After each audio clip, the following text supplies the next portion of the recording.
What's going on, y'all? Welcome back to another dope edition of Define Your Legacy. I'm your host, Theus Elijah McBee. And before we tap into today's episode, just want to shout out the online store of Define Your Legacy, which can be found at the link in the description of this episode. All right, we got t-shirts, long sleeves, hoodies, and a whole lot more. All right, so definitely feel free to check it out. All right, and just like that, we're going to jump right into today's episode. We got CJ on the show. What's going on, bro? How we doing, man? How you doing? I'm doing well, man. I'm doing well. If you could, man, just introduce yourself, and tell the world who it is that you are and the value that you provide. All right, yeah. So, like you said, my name is CJ. All right. Real name Charles Williams. Currently assistant football coach at Central Connecticut State University. From Hartford, Connecticut. So that's really it. Yeah, yeah, and as long as I've known you, right? Like, because obviously, we went to school together. For those that don't know, you've always been like a football first kind of guy. So, like, how did you kind of get started into that? Right? Like, was it a passion since like you were really young? Um, I mean, I always knew my dad played. Mm. And then it was just I always remember this day. So when I was young, maybe like 4, like he decided, all right, he gonna introduce the game to me, like for real. He had me outside trying to catch passes, and I had to catch 10 in a row. We was out there till like 9 o'clock, couldn't eat dinner, anything like that. But it was fun, just playing with him, and doing it because he loved it. I started to take it real serious probably when I was 7, maybe 6 or 7. I seen one of my older cousin playing, organized football. Um, and then, once my dad found out about, the team, the Hartford Wildcats, shout out to the young boys on Hartford Wildcats, found out about that team, he signed me up, and, I just took off from there really, and just, every year I just got the love for the game just grew and grew. Solely because I think because I was good. So it made me love it even more than really anything else, Yeah, honestly. So yeah. And I mean, you made the transition from playing to now being a coach. So how has that been to know that, it's one thing to actually be on the field and playing, but now you made that jump to being a coach at an early age too.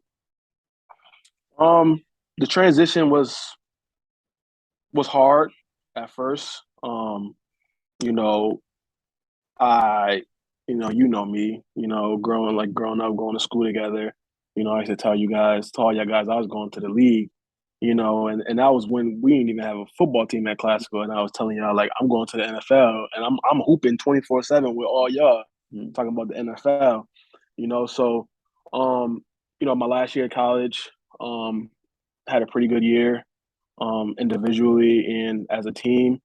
Ended up getting hurt, obviously, but still tried to go and try to play somewhere at the next level. Once I recovered, did an arena tryout. Didn't get the call, and after that, I was just like, all right, like I got a kid right now. I can't be I can't just be out here trying to chase the league playing wise for so long. You know what I mean? So I was just like, you know what? Let me try out coaching. Went to high. You know what I'm saying? To help with Coach Fleet and those guys out there. And I just felt like when I was there, just helping those kids, do a certain technique or read things a certain way, and then for them to use what I was telling them to go out there and actually make plays, it just hit me different. Like, all right, I can impact the game in a different way rather than me being on the field and have to physically tackle somebody. During that year, I was like, all right, this is cool, but I want to go. I want to go up. You know what I'm saying? Like, I want to do this full time. Like, I don't want to sit here and teach and coach or do anything like that. So, that's really how like I got into college. Cause I realized like this is what I want to do for my career. Mm. What I'm saying? I don't want to like if I'm going to do it, I want to be all in doing it. And obviously, when I got to college, the transition was a little rough, just because with me being so young, and the school that I went to, I actually played against in college. So like a lot of those guys who were juniors and seniors, I was playing against them, 2 years prior.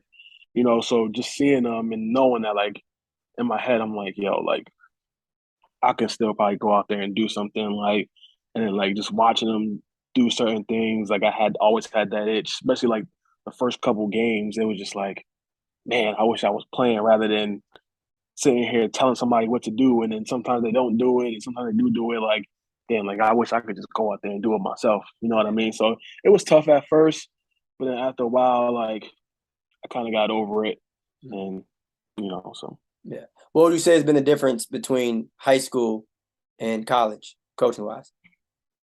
The difference, obviously, the talent level is the difference, but I think the guys in college compared to high school are willing to learn a little bit more than the high school kid. Depending on it, it depends on the school district you in. Honestly, but coming from Windsor, where like a lot of times you might get a lot of back talk and things like that from some of the kids. In college, most of the guys realize like, all right, listen to the message and not the tone. Hmm. You know what I'm saying? And a lot of high school kids don't realize that while they're playing. They just hear you yelling and automatically just get offensive. Hmm. And then the other thing too is parents are somewhat less involved when we get to the college level. You know what I'm saying? So I could be a coach at high school and somebody, mom or dad, can come to my office or come to the school and ask, oh, why my baby not playing? Like my son was this in Pop Warner, or he should be the guy. In college, it's not like that. Like they don't come to the office. They might heckle you a little bit in the stands during the game, but nobody's that brave enough to come and sit in one of our offices and say, my son should be doing this, my son should be doing that, because they know like if he's not playing, it's for a reason. You know Yeah. what I mean? So And that's also too, that's what I think. yeah, and also too at that level, right? I feel like it's not just about coaching, but also some sort of mentorship, right? So do you ever Right, feel right. like there's moments as a coach that you have to kind of put on your mentor hat, if you will? For sure, all the time. I'm I don't want to say father figure, but I'm more like a big bro to my guys. You get what I'm saying? Like it's cool to have a nice like little relationship. Like, oh, I can tell you what to do on the field. I can tell you blah blah. But like the stuff off the field is, to me, is the most important thing. Like, you know what I'm saying? When you coming in as a freshman, like I'm trying to make you from a young boy to now you becoming a man. Like, you know what I'm saying? You with me, you're gonna be with me more than your parents. You know what I'm saying? So while you out here on campus, I gotta make sure you doing the right thing. You know what I'm saying? Like you portraying yourself to be a respectable um man out here while you're on campus, because you're not just representing yourself, but you're representing your mom, your dad, your whole family. You're representing me as a coach, this organization. So I make sure my guys, they know that I'm fortunate enough that my style of coaching has been well for me. And just the fact that I'm so young and I can connect with all the guys so easy compared to some of the older guys is one thing that I do love. So like a guy can come to me and talk to me about anything. Like, like you messing with a little shorty, blah blah. Like I was there, I did that. Like, you know what I'm saying? Or he has a kid at a young age, like while he's playing. Yeah, I did that too. You know what I'm saying? So things like that, I can help and just guide them and tell them like, okay, from my experience, I did this. Right now, you can try and copy my experience, or you can use what I said to help guide your own, path, or help guide your own solution to whatever your problem, may be. Yeah. And I feel like, a part of going to college is figuring out who you are as a person, right? I think Mm-hmm. one of the things that doesn't get talked about enough for people that attend college is the idea of being able to network with other people that think like you and are your age and things like that. But in your situation, you're coaching other student athletes, right? So what advice would you have for student athletes in general, right? When it comes to either grades or just making sure like, you go to the gym and treat this like it really is, a business, right? It's not just, okay, got a scholarship, that's cool. But now to maintain it, right? What advice would you give for college students, athletes out there? Yeah, I mean, first and foremost, obviously the whole cliche of like, you're a student athlete. Like student comes first. That's the big thing.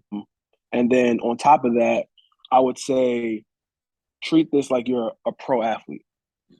You know what I'm saying? Treat it like you're a pro athlete, right? Because with all the NIL stuff and being able to get these deals, this is a business now. This is a business. So if you out there wilding out, doing all this weird stuff out when you out off campus and everything like that, that's only hurting you. That's only hurting your brand. All right. So you got to do what you would do if you were a pro. So if you're a basketball player and you got dreams of going overseas or going to the NBA, the way you would act once you get into that setting, you need to act that way now.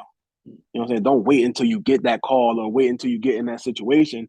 You need to do all those type of things now, like between nutrition, you know what I'm saying, getting extra work in, um, you know, studying not only academically but football wise in your playbook, doing all the little things that you may think, oh, I don't need to do that right now. I can wait until I'm a junior or senior. Like, no, you need to do that now. Train your body, train your mind. So when that time comes, it's easy for you, right? The transition is all easy for you. Yeah. And do you think that's something that can be developed or taught like immediately as a freshman? Or do you feel like those are things that it may take some time, right? Either it's going to year 2 or 3 or 4 or whatever. Or do you feel like, all right, the minute someone starts college, like you only get 4 years, right? Or, if you Right. redshirt and stuff like that. But for the most part, you really only get 4 years. So do you feel like these student athletes should really take advantage of every single day that they have? Because college goes by fast, right? It goes by extremely quickly. So would you say that and tell them that like, yo, make sure that like you take care of business every single day? Yeah, I think each person is different. Mm. You know, some guys may come from a background where they step in freshman year and they are ready for that transition to act that way. You know, then you got other guys who may not have ever seen it before, so it may take them, you know, a little bit longer than how you would want it. But you just have to keep guiding, keep pushing, and then eventually, when guys start to see some type of results or anything like that, then they'll realize like, all right, I can make something shake with it. You know what I mean? So like if I'm at Alabama, you know what I'm saying, I may get a 5-star recruit who's already living that type of lifestyle in terms of eating right and training multiple times a day. He's probably already doing that, which is why he's a 5-star. So when he gets to Bama, you know, it's a smooth transition for him to just keep living that way. Whereas, and you know, I may get somebody from, you know, Hartford who's not seeing that on a daily basis. Like they just seeing a lot of these Hartford guys. Oh, he's athletic and he's killing it, and that's it. Like you know what I mean. So he may not be working out multiple times a day. He may just be doing his school workout and is still able to kill everybody in the you know what I'm saying in the state. You know, so when he gets when he gets to college, it may take him a year or two to finally realize like, oh, okay, like this upperclassman is doing this and he's producing this way. So let me try what he's doing and see if it works for me. You know what I mean? So it just depends on who the kid is and what he's used to seeing. You know, so Right, right, and that's real, right? There's no two people that are exactly the same, right? When you consider right. where people grew up, where they went to school, and what they've already been kind of exposed to, and then their surroundings, all that. So that's true. But I also, want to talk to you too, right? I know you had a recent, opportunity out in Pittsburgh, and I don't want to be the one that says it first. So if you could just tell people what you've been up to lately. Yeah, so I actually just got back in Connecticut Saturday. Had the opportunity to work with the Pittsburgh Steelers for half of their training camp and work as a minority coach on the staff. So I mean, it was a really good experience, you know. So Do you feel like you learned a lot? Do you feel like it kind of changed your mindset about a couple things at all?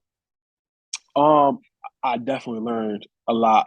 I would say I probably learned a lot more on how I should approach my guys off the field in terms of like meeting rooms and just doing little things that I once thought was like kind of corny to do, um, to like keep things going in the meeting room, keep guys engaged and things like that. That I seen some of them guys do when I was out there. So that now, like, I'm like, all right, I should go about my business this way because it's working for them. So now let me try it with my guys.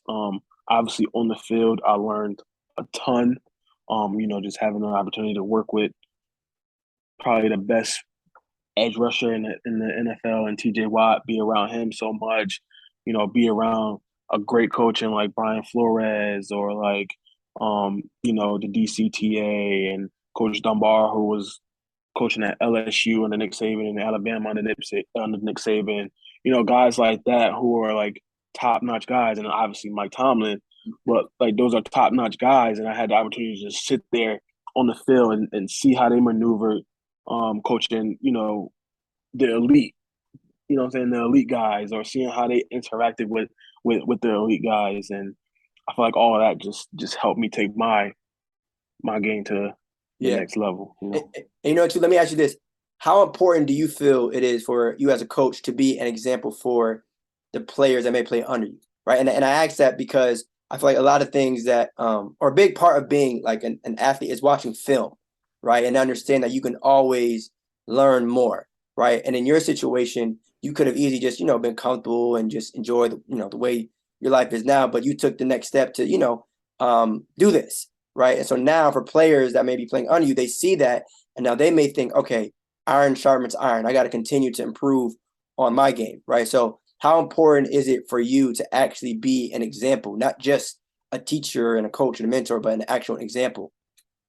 Yeah, it's real important. Like, what I'm saying? Like, I'm a firm believer that when you come out here, like everybody's goal should be, I want to play at the highest level, right? Everybody should aspire to want to play at the NFL, right? Is everybody going to get there? No, they're not. But if you make that a goal, right, your your work ethic and the way you grind is just gonna up and up because you're really trying to reach that point.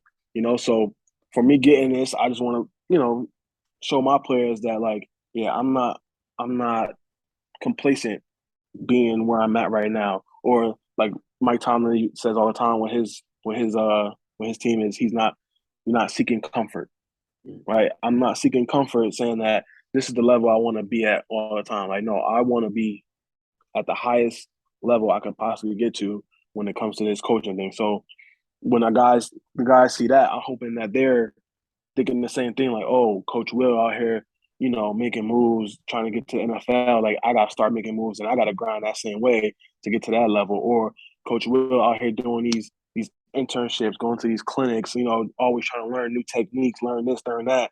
So when I'm out here in the off season, oh, let me watch this person's game tape. Let me watch this player's game tape and see if I could pick something off their game to make myself better the way that my coach is making himself better, for us as a player. So that's how I look at it. Yeah, and how did you end up getting that role or that position? Did someone reach out to Yeah. you, or was it something you had to apply for, or what? So for the people that don't know, it's called the Bill Walsh Diversity Coaching Fellowship. So basically, it's an internship given to minority coaches, whether they're black, Hispanic, female, things like that, given the opportunity given to those who apply to be in it, right? And it's basically giving us the opportunity to join a staff for a certain period of time, and then hopefully at some point gain a full-time position, depending on how you do when you get there. But most importantly, just learn and network, right? Those are two main things: learn and network with the coaches that's on the staff, right? So the first time I applied was actually in 2019, right? So I've applied 3 times before this, and I have never been selected. Never even came close to being selected. Um, Fortunate enough, this year I got 3 calls this year. So I actually interviewed for the Jets in April. Obviously, I didn't get that. And once I didn't get that, I was like, all right, so that's this year 4. I'm not about to get it for the 4th year in a row. About a month and a half later, I get an email from the assistant offensive line coach in Jacksonville saying they wanted me to come. So I'm like, oh, like, all right, cool. Like, I'm gonna lock that in. And then maybe like I want to say like 2 or 3 weeks later, my former teammate, my brother, Ashton Grant, sent me a text and was saying that the assistant offensive line coach at with the Pittsburgh Steelers was asking about me, Mm. and he was saying how he gave me a great recommendation, so shout out to my guy Ashton for that. Maybe a week later, I got a call from the assistant head coach out there in Pittsburgh asking if I wanted to join him, and I was like, definitely, I'm not passing that opportunity to be in the same room as Mike Tomlin, one of the greatest coaches in the NFL right now. Definitely not passing up that opportunity. So yeah, it just basically went about. I just applied. Once I applied, uh, I sent my resume and references literally to every team in the league. I literally mailed them out, physically mailed them out to every single team in the NFL. Um, a couple sent me some letters back saying like they already filled it and things like that. And then obviously with the Steelers, they seen it, seen Ashton was my reference, and he knew Ashton. Gave him a call. Next thing you know, they're giving me a call. So that's really how it went about. So talk me to about chasing a dream overall, right? Because obviously you landed such a great position and role, and everyone sees the final result, right? But I didn't know that you had applied with 3 times and didn't get it, right? I didn't know you applied to, or at least tried to. How many NFL teams was it? Was it 30? 30, 32. 32? 32 NFL teams, right? So I didn't know that, right? So the question I have is like the behind the scenes work that's required in order to really like chase a dream. What does that kind of mean to you to know that like, all right, I'm willing, right, to send out, the things I need to all NFL teams, right? I'm going to put the extra work in, and then it's going to pay off. What does that mean to you to know that a dream is really something that you definitely attack and chase? I mean, I just look at it as, like I said, as I just look at it myself, not trying to seek comfort. Like I'm all for this grind. Like I know I'm in a profession where it's not easy to keep moving to the top. And I'm willing to do any type of work that I have to get there. You know what I mean? Nothing's given to anybody easily, especially, you know, us black people, definitely not given to us easily. So I'm already prepared for all that. You know what I mean? So it's it is what it is for me. Like I just want to do that work. I'll do that work to get to where I need to be. And then most of the time in this business, like it's or like anything in life really, is all about who you know. You get what I'm saying? So I'm doing everything I can to meet the right person and rub elbows with the right coaches to get my next shot. So whether that be, going to the coaches convention that happens every year, going out there and maybe rubbing elbows with somebody at the bar, you know what I'm saying? Or just hit somebody up on Twitter and seeing if they're gonna respond, or just little things like that that some people may see like, oh, you're doing too much, or that's extra. Yeah, it's extra for you because you comfortable where you at. Mm. You know what I'm saying? But for me, that it ain't extra. Like I want this. Like I love this. Like this football coaching. Like I love it all. You know what I'm saying? So it would be disrespectful for me not to give this profession and give my work, like give my craft 100% effort, 100% work. At all times. Yeah, because I think of it as well as like someone else out there. If you don't put the work in, right, someone else out there probably will, right? And so it's like Exactly. you said it, like this industry is very, very competitive, and it's not something that is going to be given to you randomly. But are you willing? Let me ask you this: are you willing to continue to put the work in and keep your foot on the gas, if you will? Because again, great opportunity. I think where you're at right now is always great, and I think every single time something great happens to people as individuals, there's always that moment of being thankful and appreciative. But now that spark has been lit even more, do you still feel the need to keep your foot on the gas? Um, I would say, yeah, of course. Like, yeah, I got the opportunity, but I'm still here at Central Connecticut. Mm. You know what I mean? It's not like I went out there for 2 weeks and they said, "Yo, Charles, we want you to stay here for the rest of the year." Mm. You know what I'm saying? We want to make you a full-time coach. So, all this opportunity did for me is it just got my foot in the door. You know what I'm saying? That's really what this opportunity did for me. Got my foot in the door and gave me the ability to show, that I can be at that level. Like I'm a great enough coach to be at that level. I'm a great enough person to connect with those who may be older than me or maybe younger than me, or be able to connect with guys who make way more money than me. You know what I'm saying? And still be able to get that same attention that I would get from guys here. So I mean, my foot's gonna be on the gas all the way until I'm a head coach. You know what I'm saying? That's the end goal. Like I'm trying to be a head coach. So until I get to that point where I'm a head coach, my foot's gonna always be on the gas. And even when I become a head coach, like that's cool. I'm there. Now I'm trying to be the best head coach. You know what I'm saying? Like so my foot's gonna be on the gas regardless. You know what I'm saying? As long as I'm in this profession, not letting up at all. Facts. So Facts. And you mentioned like getting your foot in the door. So talk to me too about the networking that you feel is like required once you're in the door, right? Because it's not like you did all this and then you were mute once you got there.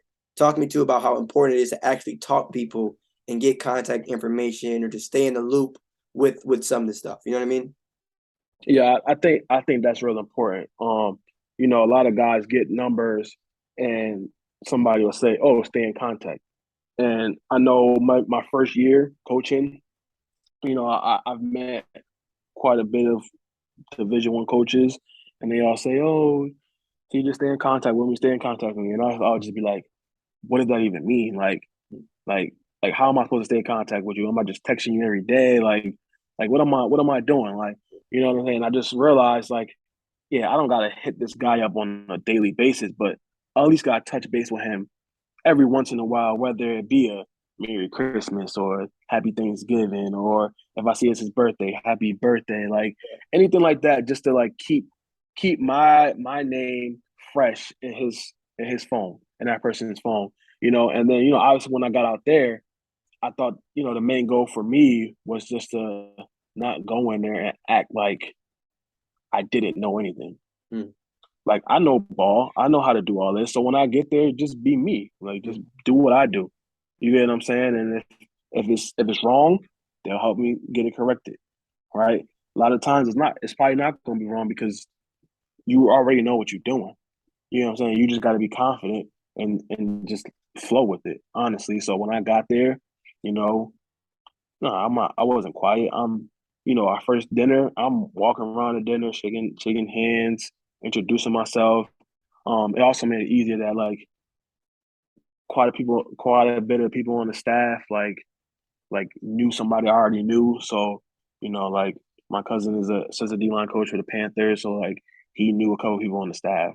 My bro Tyler, he used to coach in Miami with Brian Flores. So boom, like once I knew that, it was easy for me to talk to Flores because we had all that stuff in common. So that was the main goal for me. I didn't want to get there and just stay shut. Like I wanted to get there and connect with everybody. Like act like I've known these guys forever. Yeah. You know And what I'm saying? So that, but and I was gonna say how well, two questions. One, just idea like there's a reason why you were there, right? So like mm-hmm. a lot of people may deal with like imposter syndrome. It's like, all right, once I'm in the room, I'm nervous because I may feel like I don't belong. Well, at the end of the day, they still have to tell you like they still have to accept you, right? They still like it was something that you applied for. Right. So that means that they said yes. So that means right, there's a reason why you're there. And also two, I was gonna ask, how long were you there? Like how long was it? Yeah. So I got there July 25th, and I just got back this past Saturday. So 2 weeks. They're usually in camp for four. So I got to leave right before their first preseason game, just because I had to come back to my own team. Mm. But those 2 weeks felt like forever. Mm. Honestly, like it was all love out there. And then to the other point about them accepting me, yeah, like they hired me. They know. Like if they didn't think I can do it or they didn't think I would be a good candidate for that position, they probably wouldn't have chose me. Yeah. I'm pretty sure they contacted a bunch of other guys asking like, "Do you have a guy for us? Do you have a guy for us?" Right? And I was one of the guys that they decided to choose. So when I just got that, I wasn't about to go in there acting shy. Like there was a point in time in me before I got there. I was telling my fiance, I'm like, yo, like I'm a little nervous. And it wasn't like about the coaches or anything like that. It was just more so of like I'm literally about to coach one of the best guys in the NFL. You get what I'm saying? Like, so it was like, yo, like I can't mess this up. Like, I can't have him thinking I know what I'm saying, like I don't know my stuff. And that was a little thought in my mind, as I was on a plane and everything like that. But then, like literally, like as soon as we touched that field, all that just went out the window. It was over with from there. You know what I'm saying? Like I just went out there and brought energy from the jump. I was ready. You know what I'm saying? So You rose to the occasion, because again, like it's what you do, right? It's not like you were entering a situation that like you don't do. They're actually do right. something you're involved in every single day. But even like hearing your overall story, right? When we kind of think about going from playing to now coaching, obviously being at CCSU and sending out your application to so many different NFL teams and getting the opportunity with the Steelers, knowing that you applied more than one time, then eventually did get it. I think is all a part of your personal story and journey, right? And that leads me to the final question that I have for you. And that question it's a question I ask everyone that's been on Define Your Legacy. The question is, how do you want to be remembered? All right, so football wise, obviously, like I want to be remembered as the best, like I said, the best head coach to do it. You know what I'm saying? The best head coach to put on the headset. You know what I'm saying? And to be the best, I'm not talking just like, all right, he's won this amount of championships. He's has this amount of games won. He's done this. He's done that. It's more so of like when I say the best, yeah, winning is factored into it, but like I want to be that guy that when past players are interviewed and asked about like, oh, who's the best coach you play for? I want my name being mentioned every single time, like when a past player talks about it. You know what I'm saying? So like I want to be able to sit here and connect with all my guys and make anybody I coach make their experience as best as possible, right? And then outside of football, I just want to be remembered as a guy who worked as hard as he can. Like, you know what I'm saying? Those close to me know my story, know the things I've been through, the things I had to go through to get, to this point. And I'm still not even all the way there and all the way set the way some people may think. But those who've been around me or who are around me all the time, they know like this path wasn't easy. Mm-hmm. You know what I'm saying? So when it's all said and done, I want everybody to just know like, yo, that's a guy that kept his foot on the gas all the time, kept his head down, put the right work in, did the right things to get to where he had to go, and he ain't sit here and took things lightly, or he didn't sit here and just felt like something had to be given to him. Like he went and took it. You know what I'm saying? That's what I'm trying. I'm trying to go take these opportunities. Like I ain't trying to sit here and just like I deserve this. Nah, I don't deserve nothing. You know what I'm saying? I gotta earn that. Like I'm earning all this. All this was earned. You know what I'm saying? So that's really how I want to be, remembered. Facts. You got to go out and get it. Sometimes in life, you got to be a savage. I think, you can sit there and say, I want to wait on something. That's not really how life works. Right. Life usually awards people who are aggressive. Mm-hmm. That's just how it is. But if you could, man, just drop your social media, right? Like where can people find you? If they have any questions or want to reach out and things like that, where Yeah. can people find you? Yeah. So you can find me on Instagram at cwilliams50. All right. Or you can find me on Twitter, at FB Coach CJ. Those are two main things that I use majority of the time. All right. So Got for you. any young people, if you got coaching advice, I would say hit up Twitter. That might be the best chance. I try to keep my Instagram somewhat to my private life. Obviously my football life is on there, but a lot more private life than it is on Twitter. For sure. And I would say on the Define Your Legacy front, y'all, make sure you subscribe to Theus Elijah on YouTube, Define Your Legacy on Apple Podcasts and Spotify. Follow Define Your Legacy on Instagram and Facebook and TikTok, Theus Elijah, right? Theus Elijah on TikTok. Last but not least, all episodes of Define Your Legacy drop every Thursday morning at 8:24 a.m. Eastern, all right? Every episode of Define Legacy, 8:24 a.m. Eastern, every Thursday morning, all right? CJ, if you could, man, close us out with some final words, man. You have any final words that you want to tell the audience, man? It can be related to football, journey, life, motivation, whatever you want. Yeah, final words, man. Yo, just grind. Just grind. You may not be where you want to be at this moment, but I promise you, you're gonna get there. Right? As long as you keep grinding, I promise you you'll get there. You know what I'm saying? Not everybody's path is the same, right? So you can't sit here and try to compare your journey to one of your friends' journey. You know what I'm saying? Everybody's journey is different. You know, just because that guy may have got to his goal a little bit faster than you, I don't mean that you ain't gonna get there. You know what I'm saying? It's just not your time yet, right? God just didn't choose you to have. It wasn't his time for you to get to what you wanted to do at that moment. All right, so keep your head down, keep grinding, and just stay prayed up. Facts. It's almost like it's okay to be aggressive, but at the same time be patient, right? Like continue to put the work in, but just know everything happens for a reason. You know, the things that you're going through are part of the process, right? But yeah, appreciate that, man. And just like that, y'all, another fire episode of Define Legacy. CJ, appreciate you for sliding the show, man. Just like that, y'all, we gone. Peace. Thanks for having me.